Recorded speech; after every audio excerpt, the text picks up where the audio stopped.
Hai kawan pajak, selamat datang di video Direktorat Jenderal Pajak.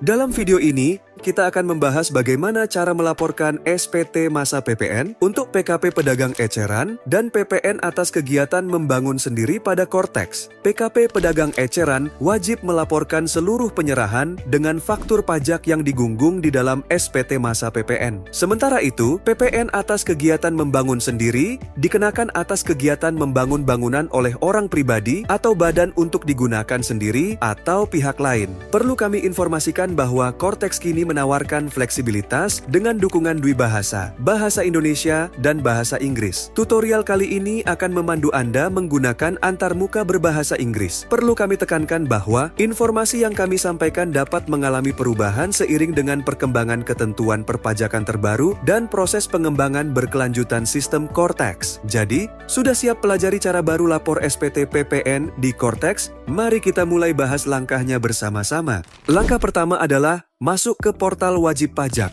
Silakan buka browser Anda dan akses laman resmi portal wajib pajak. Pada halaman login, masukkan kredensial wajib pajak orang pribadi Anda. Kemudian, klik tombol login untuk masuk ke dalam akun portal wajib pajak. Setelah berhasil masuk, perhatikan bagian atas halaman. Anda akan melihat menu drop-down untuk memilih role access. Klik pada menu tersebut. Jika Anda berperan sebagai wakil atau kuasa, silakan pilih nama dan NPWP wajib pajak badan atau PKP yang akan Anda laporkan pajaknya. Langkah kedua adalah akses menu SPT. Selanjutnya, cari dan klik menu Tax Return di menu utama, kemudian pilih submenu Tax Return. Menu ini akan membawa Anda ke halaman pelaporan SPT. Pada halaman yang muncul, Anda akan melihat beberapa tab. Pilih tab Tax Return Not Submitted. Di sini, Anda akan melihat daftar SPT yang belum dilaporkan, termasuk SPT masa PPN. Perlu diketahui bahwa sistem akan membuat SPT masa PPN secara otomatis setiap tanggal 1 di bulan berikutnya. Anda tidak dapat melaporkan SPT masa PPN jika belum menyampaikan SPT pada masa pajak sebelumnya.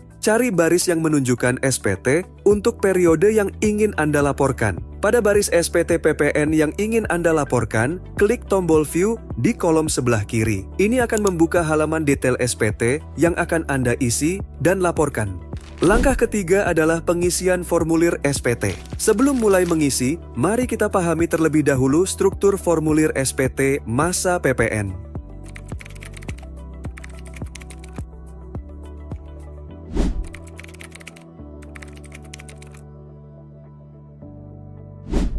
Mari kita mulai dengan memeriksa bagian header. Data pada bagian ini akan terisi otomatis berdasarkan informasi yang terdaftar di sistem DJP. Periksa kembali kebenaran informasi yang ditampilkan.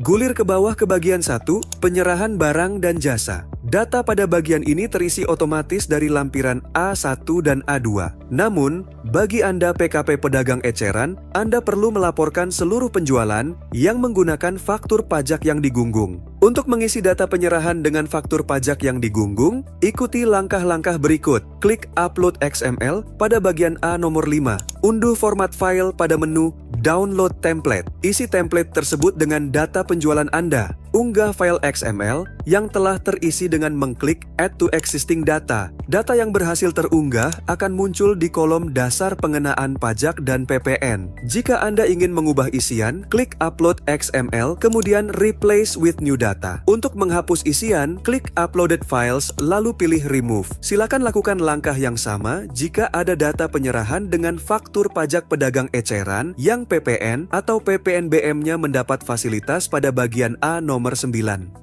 Selanjutnya, periksa bagian 2, perolehan barang dan jasa. Bagian ini berisi data dari lampiran B1, B2, B3, serta kompensasi kelebihan pajak masukan.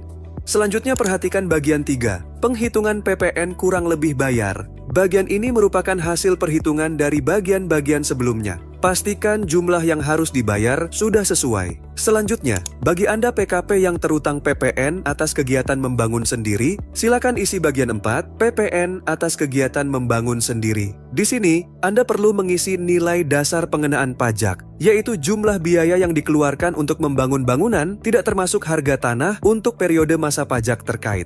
Pada bagian 9, kelengkapan SPT. Unggah dokumen tambahan jika relevan dengan kegiatan usaha Anda. Terakhir, isi bagian 10, pernyataan. Isi jabatan dari orang pribadi yang menandatangani SPT. Langkah terakhir yaitu proses pembayaran dan pelaporan SPT. Setelah Anda yakin semua data telah diisi dengan benar, klik Save Draft jika Anda ingin menyimpan konsep SPT. Jika Anda sudah yakin dan siap untuk melaporkan, klik tombol Pay and Submit. Anda akan diminta memilih metode pembayaran. Ada dua opsi yang tersedia, Deposit Balance Transfer dan Create Billing Code. Pilih opsi Deposit Balance Transfer jika saldo deposit pajak Anda mencukupi untuk membayar pajak terutang. Sistem akan langsung mengurangi saldo deposit pajak. Jika Anda memilih Create Billing Code, Anda akan menerima dokumen kode billing yang terunduh otomatis. Setelah memilih metode pembayaran, sistem akan menampilkan opsi untuk memilih metode penandatanganan. Pilih sertifikat elektronik dari penyelenggara sertifikat elektronik atau gunakan kode otorisasi DJP. Masukkan signer ID dan signer password Anda, klik Save dan Confirm Sign. Setelah pembayaran berhasil dilakukan, SPT masa PPN yang telah dilaporkan akan berpindah ke submenu Tax Return Waiting for Payment. Tunggu hingga sistem mengkonfirmasi pembayaran Anda secara otomatis. Setelah pembayaran dikonfirmasi oleh sistem, status SPT Anda akan berubah menjadi Submitted. Anda akan menerima bukti penerimaan elektronik melalui notifikasi di portal wajib pajak, email terdaftar, dan SMS. Klik simbol unduh yang tersedia untuk mengunduh BPE, induk SPT dalam format PDF, maupun lampiran SPT dalam format CSV, Excel, atau PDF melalui menu view yang tersedia. Selamat! Dengan ini kita telah menyelesaikan panduan pelaporan SPT masa PPN melalui aplikasi Cortex. Jika Anda memerlukan asistensi lebih lanjut, kunjungi portal resmi www.pajak.go.id.